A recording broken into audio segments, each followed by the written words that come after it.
Hi everyone! So, last weekend I attended the LEGO Technic Challenge, which was held in Cluj and organized by Romanian LEGO user group.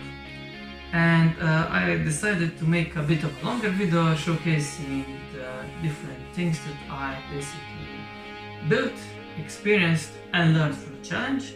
And according to that, I will separate this video in three major parts. First is going more detailed about the builds I made. Second will be, of course, the competition itself, seeing how mine and other models behaved, or let's say performed at the competition. And finally, I will backtrack back to my own models, review them, talk about what worked, what didn't work, and what can be improved for the future competition. So basically, let's start with this model first. It's supposed to be like a hybrid between a muscle and a supercar. It was built for the Mini Racers Challenge, which the rules specify that it has to be a model car built on 43mm wheels. So this is the same scale as LEGO uses for the small cars, around 1 to 16. The rules specify that I may use powered up or powered function motors for driving, but buoys motors are not allowed, though buoys is allowed for control and power, which I'm using. So the motors are for driving are spaced here, and between them you can see a camshaft. The camshaft is driving a fake V8 engine because I get additional points according to the rules if I have a fake engine, opening doors, suspension, working steering wheel, things like that. The motors are driving this shaft here, they are gearing it up 3 times, and then they're driving normal differential with rear wheel drive. If I open up the roof, we can see that here is the brick built V8 fake engine, and I built it because I had enough space left and it would give me additional points, which were of course useful like in any challenge. And it was also a nice little, let's say, challenge for me to basically manage to fit all the functionality of a fake engine, drive, steering and opening doors in such a small format. Another thing worth mentioning is that the buoy is placed all the way in the front because from my past experience I always had problems with cars basically understeering a lot when going fast, because the front wheels usually are kind of more hard rubber than the rear. So in this case I try to put more weight in the front to have like 50-50 split, and well, you will see later how well that did or didn't work when I show you the footage. So this is the footage from the model from LEGO Technic Designer, and we can showcase the driveline to be more clear. So we have two 36 gear driving a 12-tooth gear, which is driving the normal differential, and the same axle is also driving the fake engine. And in the front I'm using a powered up L motor for steering, and the buoy is big in the front for increasing the traction in the front wheels. And basically, yeah, 530 parts, nice, very simple, very robust model, and we'll see how it worked. Next we have the drift cars. So for drift cars, the rules require that we make around 1 to 12 or so scale models using 56mm wheels. And for this model, the buoys, motors and everything is allowed. The idea is to make a car that is capable of drifting. We were allowed to, of course, also tape the wheels, but in my case, because I'm stubborn, I didn't tape my wheels. I wanted to make a car that is capable of drifting on its own power without any tape or anything like that required to reduce the traction. Similar to the Mini Racer, I also placed a buoys here in the front, but unlike the Mini Racer, I tried to keep more weight in the front in order to reduce the load of the rear wheels to make them easier to lose grip and therefore drift. The car has suspension power wheels, independent suspension. In the front I'm using one hard shock absorber, while in the rear I'm using 2 small hard shock absorbers. Now, in order to get the drive into the very tight space that we have here, I'm using this kind of a trick that I already used many years ago in a rally car, Basically the differential is held only by the torque tube, and it basically follows each of the wheels and adjusts basically to the wheels. So if both go down, the differential goes down, if one goes, it moves slightly down and outside, and so on. The rear drive is powered by two Boobies motors, which drive directly the 12 to 28 differential gear. I decided to use this differential gear because it has the highest gear ratio, which will provide me with enough torque to make the wheels spin. Another detail is that the doors can be opened, and inside we see a steering wheel which is connected to the wheels, so it does work. Also, worth mentioning, we have a V6 fake engine which is connected to the drive motors. Regarding styling, the car was inspired by, let's say, 90s Japanese style, the colors, the shapes. I just basically was playing with these panels and I found this shape that really looks nice in my opinion, and coloring doors, I mean, I like how it looks like, and also of course this panels here in the back to give it this aesthetic which I was looking for. And another trick here, because the boobies is in the front facing forward, you can open the license plate here to reveal the USB-C port for charging. So this is how the Drifter started. It was a front engine V8 kind of a muscle car with a rear live axle, but then I didn't like it, so I found different solutions for the rear wheel drive, and this is what I ended up using. The suspension, as mentioned before, using the ball joints, and it is powered by two Boobies motors which are placed here near the center, one L motor for steering, and the wide gear is also used to steer the steering wheel. There are two 24-tooth gears missing here, which are driving the fake engine.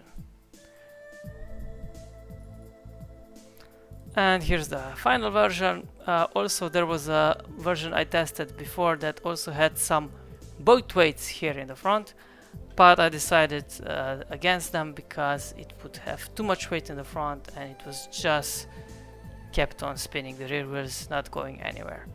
So the final version has 1027 bricks, and this is how it looks like. And we can also hide everything else but the driveline, and now you can see clearly how the drive motors are driving the rear wheels, the fake engine, and how the steering system is actuated here by a powered up L motor.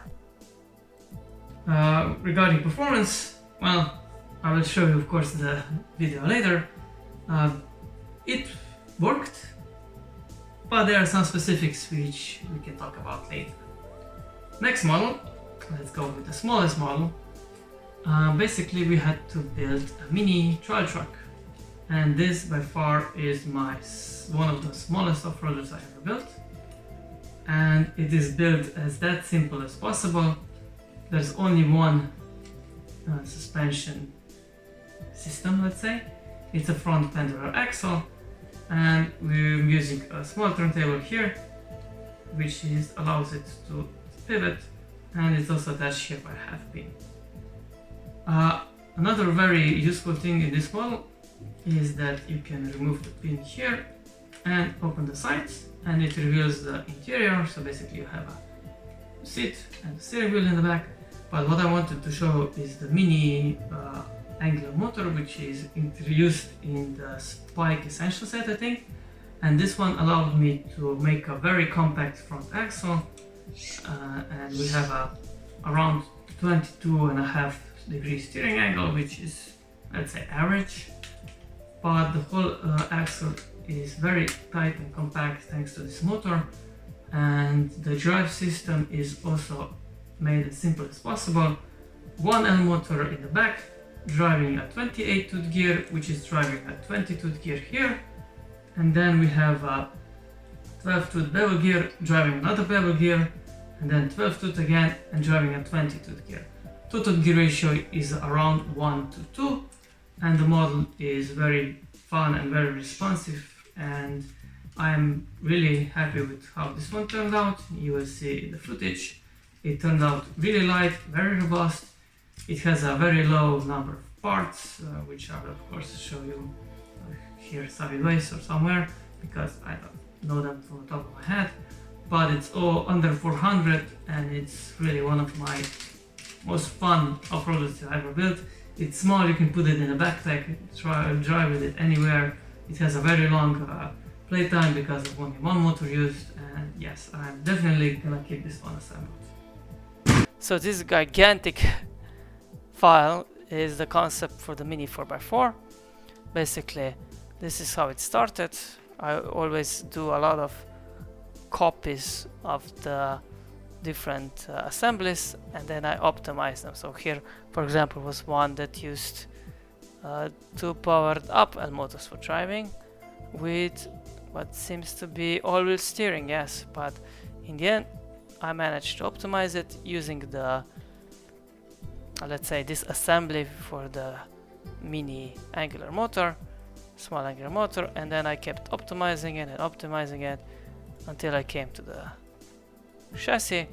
This is also one of the versions that had the battery, the Buis 3.0 in the back, but then I kept moving it and moving it until I got it here in the front for better weight distribution, and basically I ended up here with the final version, which has 339 parts plus the small angular motor is missing, so we end up at 340 parts, which is one of the smallest models I ever built, which still includes a steering wheel and 2 seats, so I'm really happy how this one turned out. Okay, so while editing the video, I remember that I forgot to show you the driveline, so here it is. We have a L motor driving a 28 tooth gear, which is driving a 20 tooth gear, and this 20 tooth gear is driving this main drive axle, and the front and the rear axles are basically almost the same. We have a 20 bevel gear here driven by this 12 tooth one, and then this repeats itself, and the same here. We have a half bevel gear 20 tooth, which is driven by 12 gear and driving another 12 gear, and here is driving the 20 bevel gear on the axles. Steering is also made very simple. We have a steering gear and 2 lift arms, and basically that's it. And the front axle, of course, can pivot around the turntable so that the drive axle doesn't have to carry any weight. And lastly, we had to build a UTV, which it's a bit like an ATV, all-terrain vehicle, but U stands for utilitarian, so it's have like a more emphasis on utility. So basically have in my case I put a bed in the back. The rules didn't specify how many motors or anything we can use, but the rules did require that everything is based on power functions or powered up, no third-party components allowed.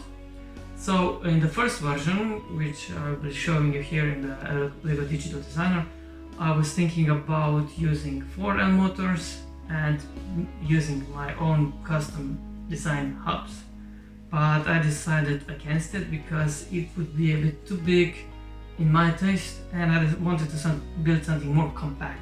So a few versions later, this is what I came up with. And the basic idea behind this model, the suspension and drive is designed very similar to a blue off-roader I built years ago, which I'll be of course also showing you here. And it is designed to be as simple as possible. So we have just a 12 tooth bevel gears driving the rear wheels, no differential, and the same in the front. So the front and the rear are not connected, and they don't have any differentials. Now, of course, this caused the motors to be slightly offset, but that's okay because the steering wheel and the steering mechanism is also offset, so I think they kind of balance each other out. Talking about steering mechanism, it is driven by a servo motor here, and the wheels also actuate the steering wheel. So we have a working steering wheel, so additional points for that. Also, the rear motor is also driving the fake engine, so additional points for that. And of course the opening and tilting bed, so you can open it, you can tilt it, so additional points for that. All the suspension, as previously mentioned, is independent. I'm using very old hubs here, which LEGO no longer produces, because they are much more compact and allow me to have a higher ground clearance than using any modern ones. The suspension uses 4 soft shock absorbers in front, and here's the trick. The older shock absorbers, the ones that are in old grey color, so the one that's kind of greenish, have a slightly harder force than the new bluish grey shock absorbers. So that's a neat trick for anyone who might be interested. They are like 10% stronger, and this allows me to have a slightly better ground clearance in the front than if I were to use the modern version. In the back, I'm using a combination of a hard and a soft shock absorber, and the suspension point is a bit closer because I can afford to have a higher suspension shower in the rear, because rear wheels don't have to steer, so the CV angle doesn't have to, the CV joint doesn't have to do the steering, and the suspension only has to do suspension, while the front CV joint has to do steering and suspension, which is why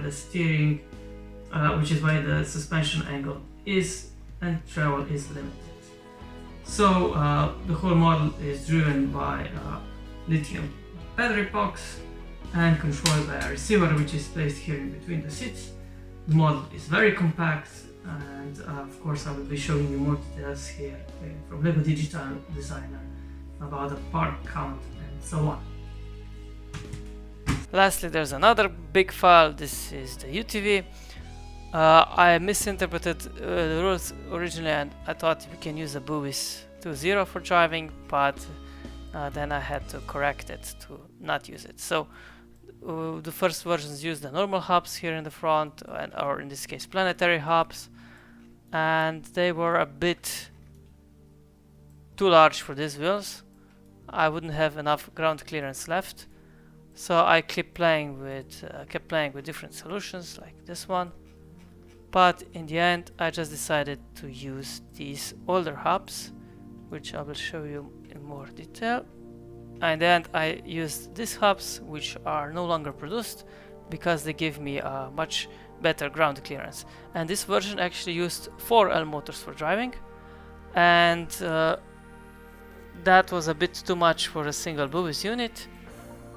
And of course later I had to ditch the buoys, so I ended up with the final version. And here we have this final version at 777 bricks, which is not a coincidence. I tried to have a funny number, and basically as mentioned before, 2 L motors driving the rear wheels directly, 1 for each axle, no differential, 1 power function servo motor actuating the front steering, and also actuating the steering wheel, and we can see more in detail here.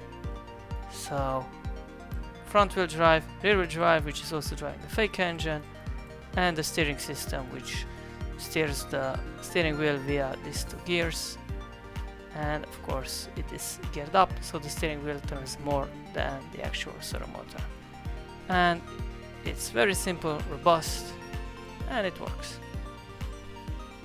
So these were the models, and now let's see how well they actually did. 3, 2, 1, go. Go, Jerry, go. Oh, let's see. Okay. Let's see, yeah. Nu mai are cineva în loviturile. 1. Nu, mai are nu.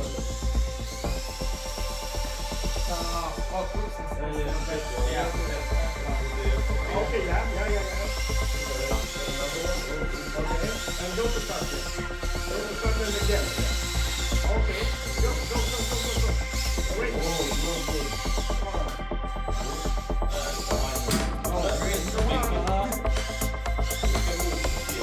You like the flag?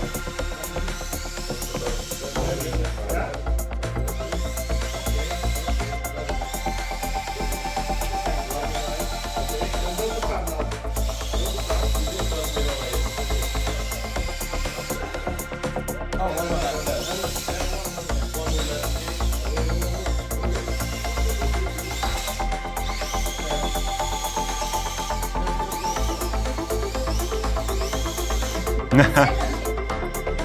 Pe tine. Minus 500. Oh!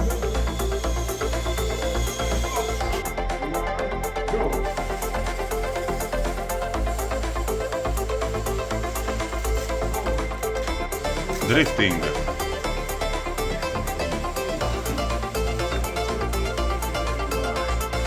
Face driftul, mă. Stai acolo, stai acolo. Da. No touching, no touching.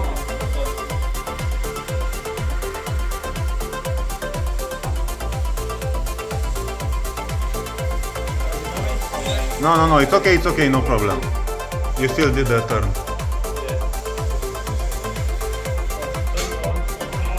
One more lap after this.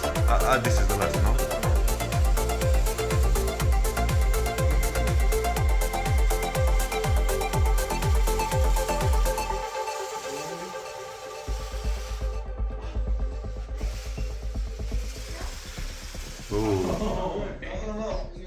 To the finish. Finish. This is the start. Just start, yes. It's okay, nice. Whoa! Yeah.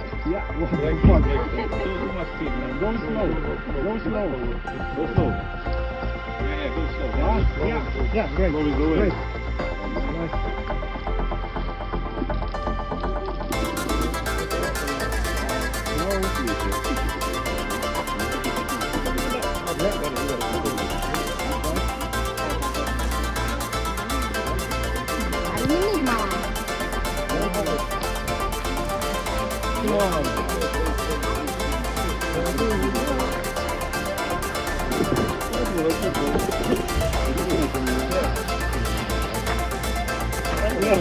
Come on.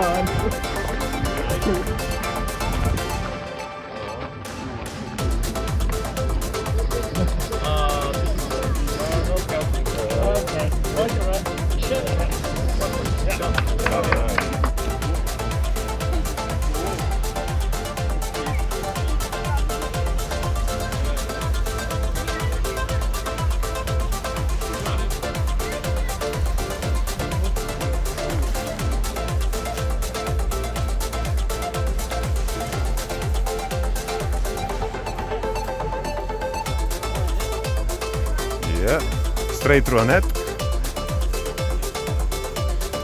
Oh, yeah. Playing with fire.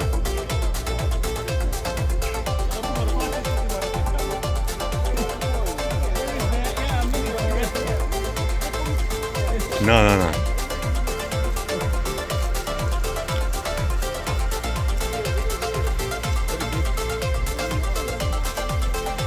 And first place goes to... So, as you can see from the footage, well, I think we can all agree that the right side did a bit better than the left side.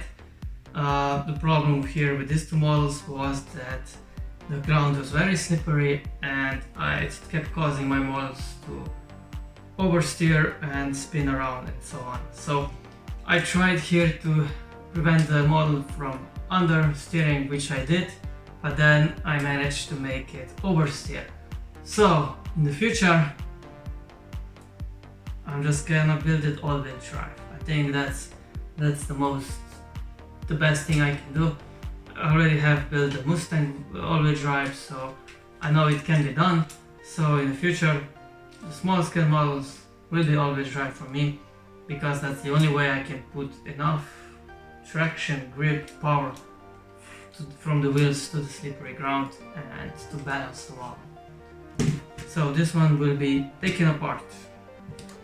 This one, similar problem. Now this one was made intentionally to basically drift and oversteer, but again because of the very slippery floor and because of the lack of driving abilities, let's say, I had problems driving this one. It oversteered and turned out so quickly before I could react, and I think next drifter will also be all-wheel drive.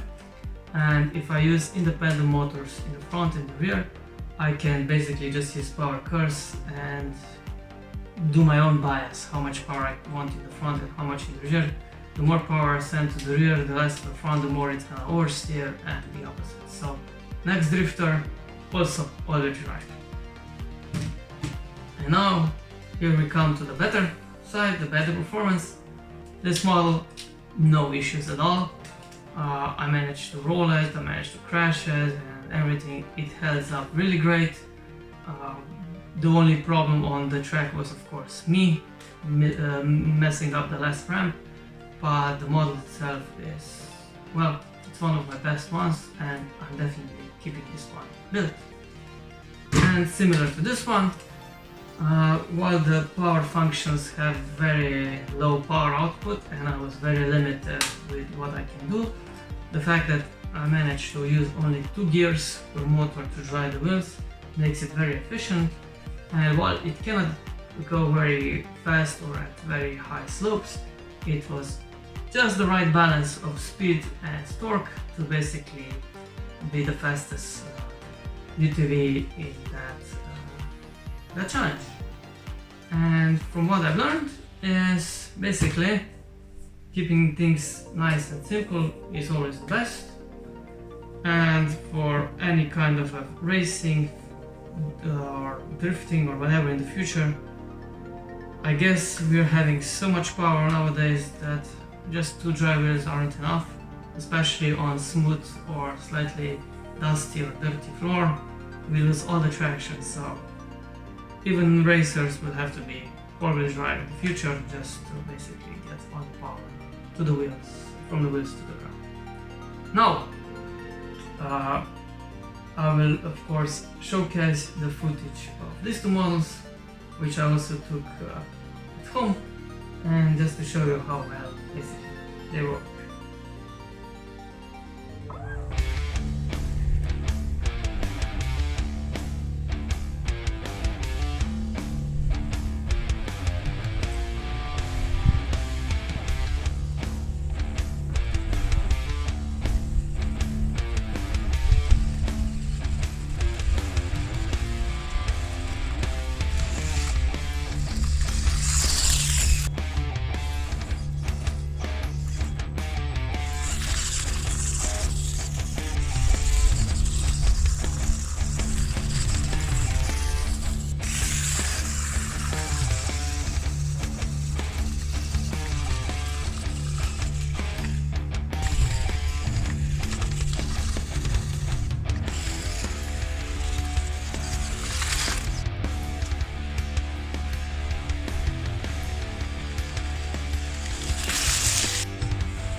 At this point I would have probably ended the video and say everyone thank you for watching and subscribing and so yada yada, and that the models are available, the LEGO Digital Designer models are available, link, and that you need to use updated LEGO Digital Designer to see them, blah blah blah. But this is not all. There is one more thing. Before the rules were finalized, there was a version of Romanian LEGO user group competition rules that allowed me to make one car for multiple challenges, and that version of rules also included a challenge that would be a tow truck. And all the categories of the drifter, racer and the tow truck overlapped with the tire size, which was 43 millimeters. And me, being as I am, I wanted to make a model that could compete in all of those three challenges. And I did, but later the rules changed. Well, I still built it, and here it is. So this is a hybrid, and it just looks like a normal race car, doesn't it? You see, it drives, you have steering, so what's the deal? Well, you also have independent drive of the left and the right side, which can help you drift or such. But didn't you also mention tow truck? Yes, the competition rules suggested or said that you should also have built a tow truck which can basically pick up and tow one of your vehicles. But this is not a tow truck, is it? Well,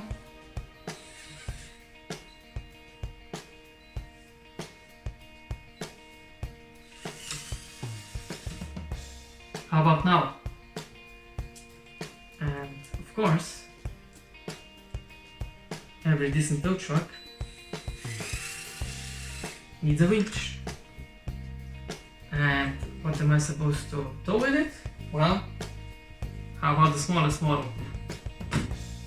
So basically, the idea behind this model is to build a model that could satisfy all the required rules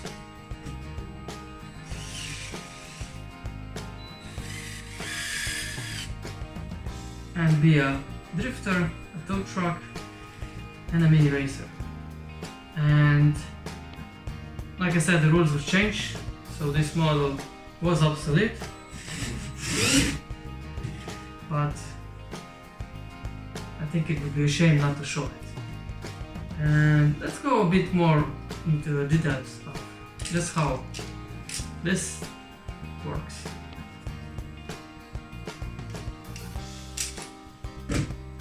So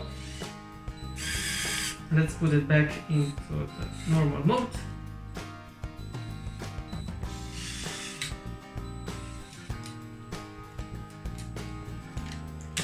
So if we look on the bottom, yes, there's a lot of motors.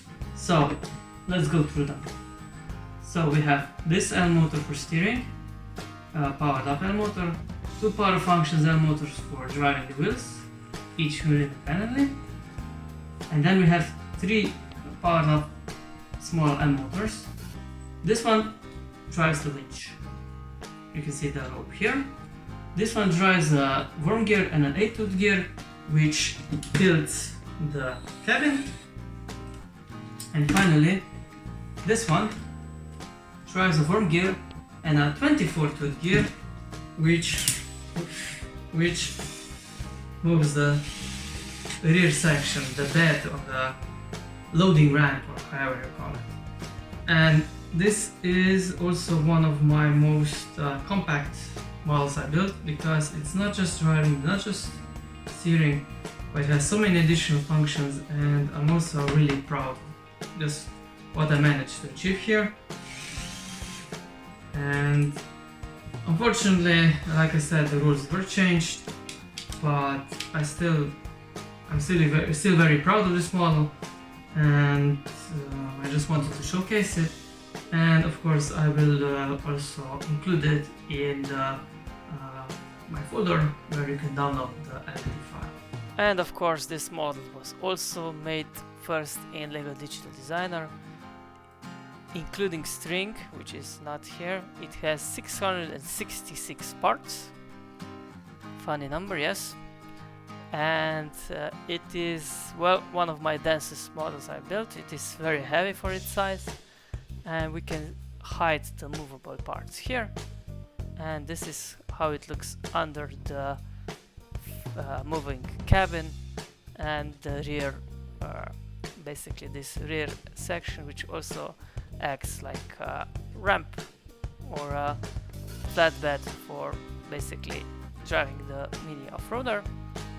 And of course this is the test file which I used to see how well these two models will work together, and I'm using this also to simulate how the bed moves, so I can simply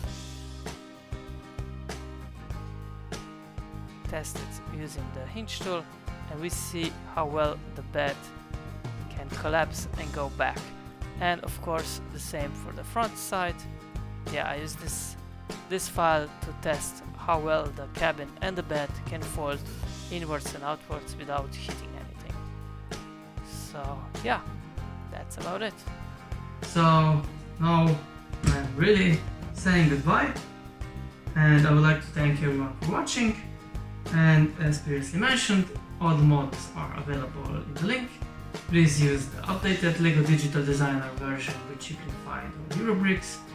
And of course I will also post a topic there to how to update it so you can have more bricks than what is originally included. And again, I would like to thank the Romanian LEGO user group for hosting me, for the really nice challenge, for all the good times, for the additional footage that was shown in this video. And of course, thank you dear friends for watching such a long video. And well, if you like it, subscribe. If not, well, that's okay. So, but regardless, I would like to thank you for watching, and I wish you a nice day. Bye bye.